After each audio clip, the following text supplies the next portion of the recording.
What if the answer to a global problem wasn't hidden in a lab, but sitting on a kitchen table? In the early 2000s, a country was struggling. Rolling blackouts swept through neighborhoods without warning. Lights flickered, then disappeared. Homes were left in darkness for hours, sometimes days. And for families living in small, tightly packed spaces with little to no natural light, darkness wasn't just inconvenient. It was constant. Morning didn't feel like morning. Afternoon didn't feel like day. Inside those homes, times blurred into shadow. Daily routines slowed, work became harder, even simple tasks felt heavier in the dark.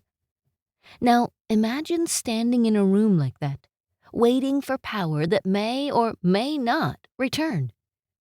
When something small catches your attention, a beam of sunlight.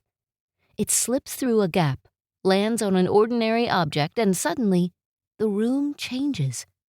The light doesn't just hit one spot, it spreads, soft, even, reaching corners that were just moments ago swallowed in darkness. The air feels different. The space feels alive again. Most people would notice it and move on. But one man didn't. He studied it. He watched how the light moved, how it bent, how it filled the space without a single wire or bulb. And instead of dismissing it, he asked a simple question. What if this wasn't an accident? What if this was the answer? The next day, he went to work. No blueprint, no investors, no team, just an idea, and something most people would have thrown away. A plastic bottle. He filled it with water, added a small amount of bleach to keep it clear. Then he cut a hole into the roof of a nearby structure and pushed the bottle halfway through, sealing it in place. And just like that, the room below lit up. Not with electricity, but with sunlight, captured and redirected. Bright enough to match a standard light bulb. Strong enough to transform a dark space into something livable, reliable, repeatable, and free. He started installing them for neighbors. Then more people asked. Then entire communities. At first, no one outside his town paid much attention. There were no headlines, no viral videos, just quiet, steady change. One roof at a time. One home at a time. One family at a time.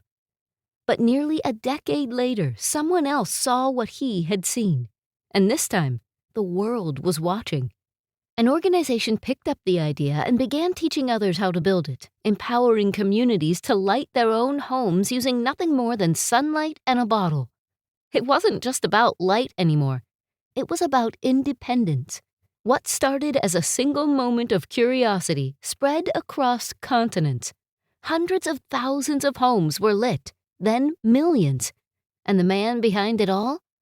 He never became a billionaire. Never built a tech empire, never patented the idea. Because to him, it wasn't something to own. It was something to share. And what made it remarkable wasn't just how simple it was. It was how quickly it spread. No factories, no complicated instructions, just people teaching people, neighbor to neighbor, roof to roof.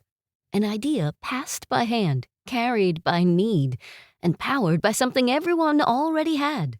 Sunlight. That man was Alfredo Moser, a mechanic, not a scientist, a man who didn't invent electricity, but found a way to bring light to people who had none. Today, his simple idea lives on through the Leader of Light movement, reaching communities around the world, proving that sometimes the most powerful innovations don't come from complexity. They come from paying attention. This has been Twist of Fate Radio.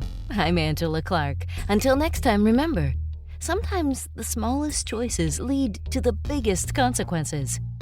Want to explore more stories like this? Visit twistoffateradio.com. There you can read more details about this story and others like it. Plus, you can submit your own Twist of Fate story to be considered for a future episode. You never know what twist of fate is coming next.